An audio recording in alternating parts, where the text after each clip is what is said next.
നമ്മുടെ ഇന്നത്തെ video MDMA പറ്റിയിട്ടോ. എന്താണ് MDMA എന്നും MDMA സൈഡ് എഫക്ട് എന്താണെന്നോ അറിയാത്ത ഒരുപാട് പേര് നമ്മുടെ സമൂഹത്തിലുണ്ട്. അപ്പൊ ഇന്നത്തെ വീഡിയോ അവർക്ക് വേണ്ടിയിട്ടാട്ടോ. MDMA ഒരു സിന്തറ്റിക് ലഹരി മരുന്നാണ്. എസ്റ്റസി അല്ലെങ്കിൽ മോളി എന്ന പേരിലും ഇത് അറിയപ്പെടുന്നുണ്ട്. MDMA ഉപയോഗിക്കുന്ന ആൾക്കാർക്ക് ഉത്സാഹം, ആവേശം, താൽക്കാലിക സന്തോഷം എന്നിവയൊക്കെ നൽകുന്ന ഒരു സ്വഭാവ രീതിയുണ്ട്. എന്നാൽ ഇതിന്റെ ആരോഗ്യ പ്രശ്നങ്ങളും നിയമപരമായ നടപടികളും അതീവ ഗുരുതരമാണ്. ഇനി നമുക്ക് MDMA കുറിച്ച് ചരിത്രങ്ങൾ പഠിക്കാം.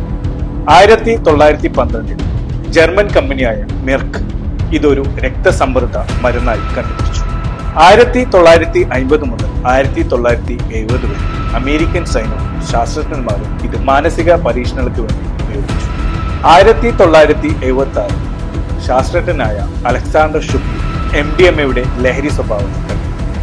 1980കളിൽ പാർട്ടികളിലും നിശാ പാർട്ടികളിലും ഇത് ഉപയോഗിച്ചു തുടങ്ങി. 1985 MDMA നിരോധിത ലഹരിയായി പ്രഖ്യാപിച്ചു.